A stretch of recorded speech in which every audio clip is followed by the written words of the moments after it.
Hello and welcome to episode number, what is it, Tom? 45? 46? No, everyone knows it's episode number 46. Oh, it's 46. I'm really on top of this. Again, we're not in the same room, are we, Tom? I'm away for Christmas. It's Christmas. All right, are you visiting the icy regions of the earth? Yeah, I've gone up north to Essex, which is 60 miles north of London. That's not really up north, though, is it? It's hardly North Pole's territory. In fact, there's no snow here whatsoever where I am. Oh, right, yeah. But anyway, it being Christmas, I thought I'd pick a Christmassy themed stuff to talk about, relating to art, of course. Sure. So what are we going to be talking about in this show? We're going to be talking about religious lookalikes. We've picked another painting about a saint who inspired Santa Claus. Also, an art theft relating to a nativity painting. Sounded very religious, but then I suppose art's to do with Christmas isn't it, really? Yeah, and thieves need to celebrate Christmas same as everyone else.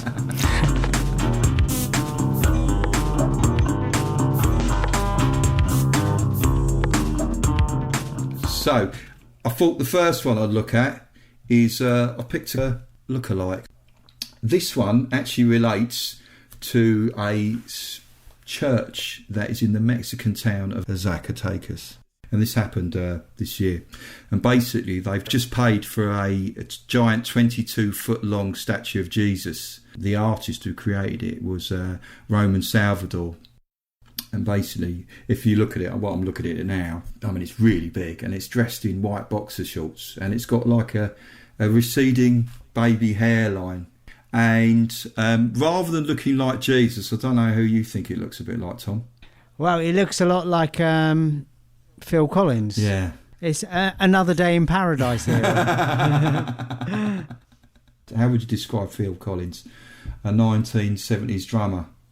Well, he's one of the biggest selling songwriters in the world, currently alive. Yeah, he's pretty well known, isn't he? So. Yeah, so it does. You can imagine that's what he looked like as a baby. Do you reckon he had the ability to drum, this Phil Collins baby Jesus?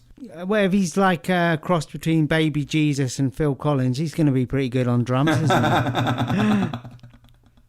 Apparently, they're hoping it's going to be the world record for the biggest statue of Jesus in a church. Oh, really? World record? They're calling it Jesus. It's got to be the biggest statue of Phil Collins in a church as well. It's like a double world record.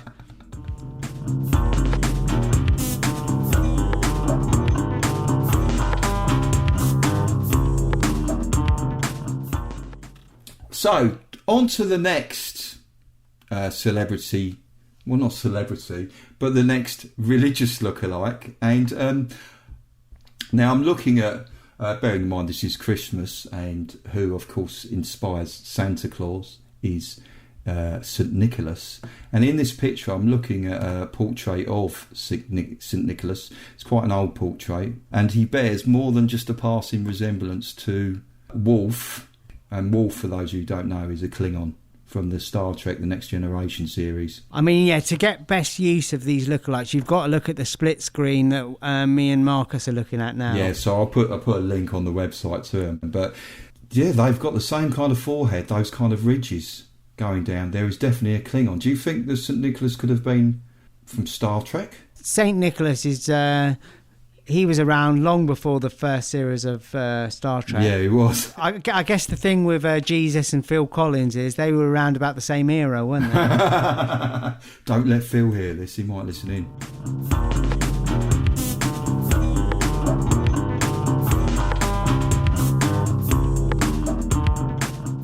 Christmas. When you think of Christmas, you think of a good nativity scene, don't you? Yeah? Absolutely. Yeah. The next painting we're looking at is a nativity scene by the Italian artist Caravaggio. It's a really big painting, 2.7 metres high and 2 metres wide. Now the thing is that this painting, it was actually been stolen. This painting is on a list of the FBI top 10 art crimes, and they reckon it's now valued at about $20 million. What, the FBI value it at that? Yeah. I actually think it's probably worth more. Now, what is it? The painting is actually called Nativity with St. Francis and St. Lawrence. and it was painted in 1609, and it originally hung in the oratory of St Lawrence in Palermo, which is in Sicily. Now, an oratory is just basically a small chapel. Yeah. So just to describe the picture before we talk about what actually happened to it, what you've got is a picture of the baby Jesus on the floor of a stable by the look of it, and then you've got Mary, and she's sort of reclining, looking casually over Jesus, as you do. In the top of the picture, an angel is looking on, and also there seems to be a saint called St Lawrence, and a bull as well that's looking on at the scene, and then St Francis of Assisi, which is another saint looking on, and a mystery older man who I can find no details as to who he is. He's got a stick. Yeah. So he's probably a shepherd, isn't he? Yes. So when Caravaggio painted it, that was in about 1609, it was given to the church, and it remained there until 1969 when it was stolen. From the chapel where it had been hanging all that time? Yeah. Now, just to describe to people before I tell you a bit more detail about it. So hang on, it's been missing for 50 years this year? Oh yes, it has, isn't it? 50 years. Mummy, is Santa Claus real? Now this is one of the greatest works that is still hasn't been found yet. What happened was, it's an old church, and in 1969 thieves apparently just cracked open the old door because it was just a lock. The place wasn't alarmed, and they went up to the altar of the chapel, and they literally just cut it from its frame, and then they rolled it up and they took it away. Wow. Yeah. Yeah, I'd say good job, but they were criminals, weren't they? Yeah, so I know what you're thinking. You're wondering what sort of things have happened to it. Where has it gone? I guess no one knows. The thing is, they reckon that it was just thieves, just normal thieves, as if there was such a thing as normal thieves, just broke into the building. And what, you mean unorganised thieves? Yes, possibly. Disorganised. So what they reckon happened was the mafia then found out about the theft, because obviously this was big news, and they reckon the mafia got hold of the painting. Now, what happens is every so often there's a rumour and there's stories. For instance, someone was thinking, that the thieves stole it and the mafia got hold of it, and it was just ended up in a barn, and then it was eaten by vermin, and then the remainder of the painting was burnt.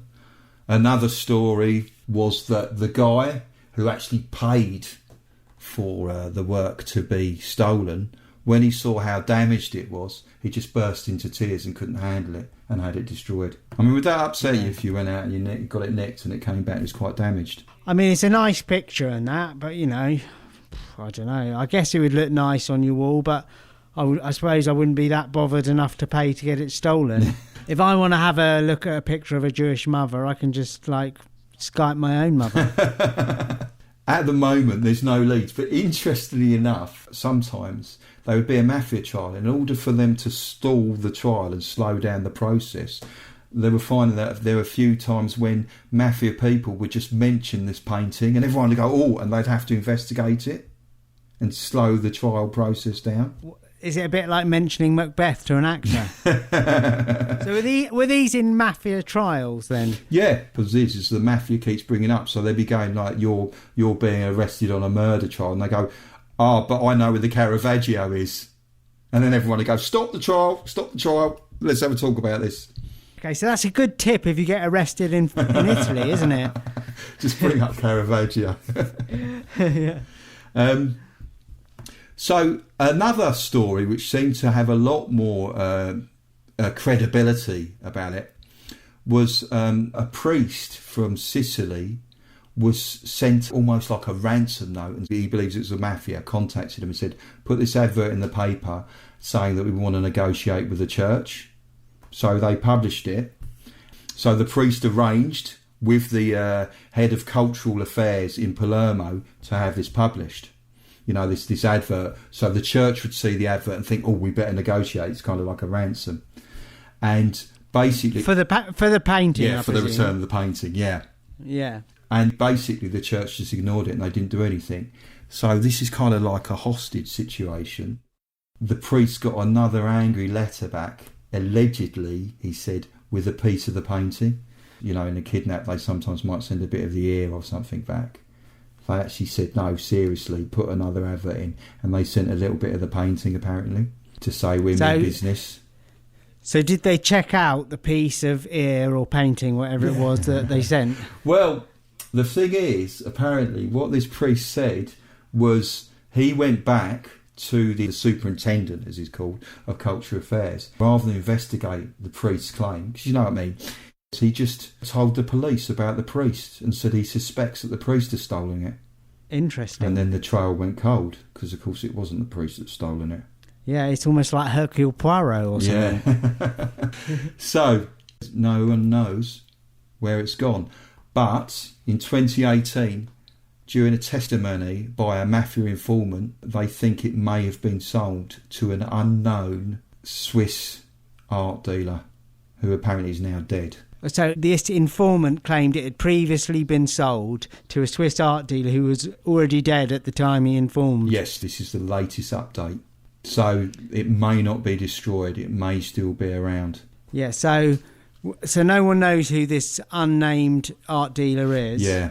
But he said he was Swiss. Is there like any reason why he'd say it was Swiss?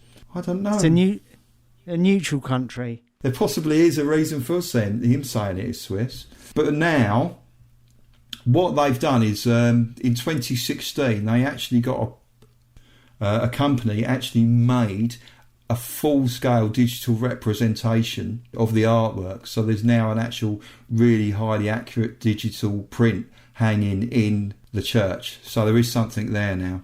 Okay. In case you were worried about that. Yeah. Yeah. Yeah, well, I'm not that worried, but I know I know it's a poorer part of Italy, isn't it, Yeah. Sicily? At the time, when it was stolen, it was such a devastating theft because there was so much crime and art thefts going on. You know, art thefts on a scale not seen since the Second World War, that the Italians actually formed a special police service to investigate thefts of cultural heritage. Yeah, so it's interesting. So in Italy, they do have a kind of Italian art fundamentalist movement going back over a century. Earlier on in the century, didn't they go and steal from France for the nation of Italy? They went and stole the Mona Lisa back, didn't they? Oh, yeah. Now, for those of you that don't know what we're referring to, I think it's worth having a listen to our Mona Lisa podcast where we did a Mona Lisa special, and you can find out more. And also, didn't they, even more recently than that, had an Italian art only thing that we covered in another episode? You're talking about one of our art news episodes where we talked about Francesco Bonami, and he formed the tongue-in-cheek Italian Art First Party. Is that the one you mean? Yes. One of the art party's policies was sort of travelling around the country to look for illegal foreign sculpture and then remove them. And I'll also put a link to that as well. Excellent. Yeah, cool. Okay. Now a short advertisement break. Ho, ho, ho! Hello, children. It's this time of year again. I've got you some presents. Lucy, well done. You've been a very good girl. Here we are. This is for you. Oh, wow. Thank you so much. That's amazing. Thank you. Mine, Santa, where's mine? Marcus, you've been troublesome this year. I want a high resolution turtle art print. No, I'm afraid this is all I have for you this year. Santa, why? I want a high resolution turtle art print. Well, young man, if you behave yourself next year, maybe I could get you a high-resolution artwork for next year. What, to download? To download. If you want to be a good boy, you must sign up to the mailing list and leave me a 5-star review. What, leave Santa you a review? Leave the podcast Modern Art is Rubbish a 5-star review. As you know, that is my podcast. Christmas is ruined. Well, you should have thought of that before you started getting into mischief. Anyway, ho ho ho! So just head over to modernartisrubbish.com and subscribe to our email list to be updated on the latest Modern Art is Rubbish news. Right, now Tom, on to the final painting that I for our Christmas special. Now, what saint, when you think of Christmas, what saint do you think of most? Santa Claus. And I'm thinking of St Nicholas. Do you want to get that painting up? Now, the painting that I've picked, and again, I'll put a link to this on the website. So if you head over to modernartisrubbish.com and then you can see it. Now, this painting is by a Netherlandish painter who is alive from about 1460 to 1523, and his name is Gerard David. And the painting... When you say Netherlandish, do you mean Dutch? Yeah. But it was just said, it said Netherlandish in it. I've always wanted to say Neverlandish. Neverlandish? Yeah. Isn't that like, sounds like something out of Peter Pan. What it is the painting is called The Three Legends of St Nicholas. Now it's a 3-panel work which is called a triptych, and it depicts 3 legends about St Nicholas. Now, just a little bit of background thing about St Nicholas. He was actually a bishop who lived in the 4th century in a place called MAIR, which is now modern Turkey. When his parents died, they left him a lot of money. So there's a little bit of background for you. Now, looking at the first panel, what we've got here, obviously we can see a mother. She's in her bed. She looks like she's just given birth. And her hands are clasped in grateful prayer, looking on at a miracle baby. And 2 maids who are washing the newborn, they appear very professional. And they're not surprised, because what you're actually seeing there is the newborn baby standing up in the washing bowl and praying. Yeah, so that's pretty miraculous to be like standing up as soon as you're born. I think that's quite unusual, if not unheard of. Yeah, I mean, you're due to be a father soon. Are we allowed to talk about this, Tom? Well, we are, so there we go. I mean, what would you do if you suddenly found your baby that's... what would you do if you suddenly found it like praying like that? Would you think that's quite saintly? So yeah, I'd probably go downstairs and get some alcohol. Yeah, so apparently what happened with St Nicholas... Well, you say that St Nicholas and me share a birthday, you know. Well, we share a day. I was born on St Nicholas's day. Really? So you can relate to this. Were you born praying or anything? I was born by caesarean section, so I don't know. No. I don't know what that means. No, so when you were being washed down, you didn't like stand up and suddenly start praying? I've never been told that's what happened. Apparently I was born green. Green? Green. I was green when I was born. I was premature and I was green. Oh my God. And the nurses called me the Incredible Hulk, but that's a different painting. When I was born, my dad said, oh, he's got a cauliflower ear. And I was born by candlelight because there was a power cut. And the first thing I did was I weed on the nurse. But that's not miraculous, is it really? Yeah, well, it's called water sports, isn't it?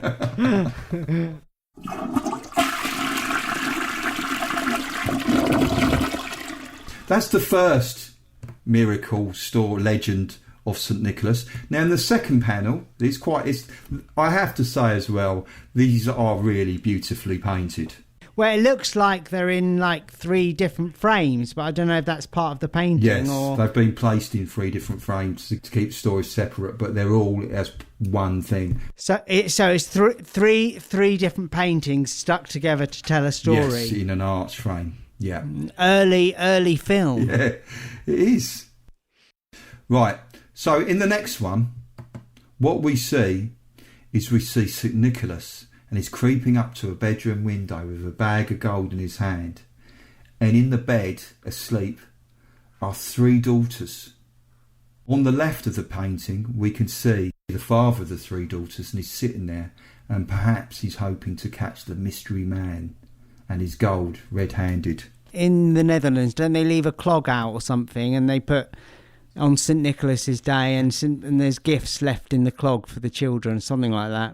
Is that right? Yes. Now, I believe that may relate to the story. Basically, the story is about this poor guy, and he's got his 3 daughters, and he's very poor. And what happens is that St Nicholas, hears about these 3 daughters. Now, going back all this time ago, for daughters to get married, the father had to pay a dowry. For those of you who don't know, it's a payment that the father of the bride made to the family of the groom. The situation is, if you can't afford a dowry, your daughters can't get married, and if they can't get married, they could actually end up becoming even as bad as ended up being slaves. Yeah, the world doesn't change, does it? No. So what happened was, St Nicholas heard about this story and he thought, you know what, this is not good. I want to help out these daughters. So what do you do? Under the cover of night, he thought, but I don't want to be recognised. I want, he's obviously quite a modest guy. So he creeps up to the window, as you do. He takes a bag of gold and he throws it on the bed of the daughters. That's enough money for one of the daughters to get married. Now, there is another legend that apparently, this is probably where the Christmas link comes, he threw it in through the window and miraculously it landed in a stocking that was hanging by the fire to dry. It seems more likely than a fat man getting down a chimney, though, doesn't it? So, a few nights later, or maybe a few months later, it doesn't really specify, he again creeps up to the window and throws in another bag of gold. And of course, the father's thinking, crikey, where's all this gold coming from? This is really good. But I've got to, there's a mystery, isn't there? There's a mystery to be solved. So what happens is after the second time a bag of gold's thrown in, the father waits up night after night, hoping to catch the person who's creeping up to the window of his daughters and throwing gold at them. Would you do, as a father, would you be concerned and would you want to stand up and find out who's creeping to the window of your daughters at night and chucking gold in? Well, as father, that's my gold. Or the third time, this father's sitting there and he catches St Nicholas red-handed. And he says, "Oh, St Nick." Well, he doesn't say, "Oh, St Nick," but he says, And he says, "Oh, thank you. Thank you for giving us all this gold and helping us out, and meaning that my daughters can get married." And apparently St Nicholas said, "Don't tell anyone, and if anyone asks, you must thank God for answering your prayers, not me." Right, so he thinks a lot of himself, St Nicholas, then. Right, now on to the next one. Right, and again, right, what we're looking at here is a picture of St Nicholas, and he's dressed in bishop's robes and he's holding a staff. It looks like he's in his private quarters, and emerging out of what looks like a barrel are 3 naked boys. So Tom, what do you think might be going on there then? Is this the beginning of Boyzone? So this is the third legend about St Nicholas, and apparently there was 3 lost boys. Boyzone. They were out one night and they got lost, and they wandered into a kindly man who also happened to be a butcher. Simon Cowell. So anyway, he said, probably said, come into my shop. And, so what he did then, the butcher then did, was he chopped them up and he placed them in a pickling barrel. Are you sure that was Simon Cowell? No, it was Louis Walsh, wasn't it? So he chopped them up and he placed them in a pickling barrel, perhaps for sale at a later date. Now, of course, you can imagine St Nicholas is quite doesn't like that. He is the patron saint of, he's known for gifts, and he's also the patron saint of children as well. So that's obviously going to quite shock him hearing this story. Not to mention a great record producer. What, St Nicholas? No, I was thinking Simon Cowell. So he goes in and he's angry. I assume he's angry in a way that St Nicholas, I'm making this bit up, but I guess he was angry. And he goes in to confront this butcher, but apparently the butcher's already long gone. And he sees this barrel full of these boys. They're all chopped up into little pieces, so he thinks, what can he do? So what he does is he brings them back to life. You're looking doubtful that this actually happened, Tom. Well, it just sounds like complete bollocks, doesn't it? I mean, the painting doesn't show any of that at all. They look large as life, these little boys. They don't look chopped up. They haven't got cuts and scars all over them where St. Nicholas has miraculously stuck them back together. Yeah, but resurrections aren't like you see in the movies, Tom. Well, I haven't seen resurrections in the movies, to be honest, Marcus.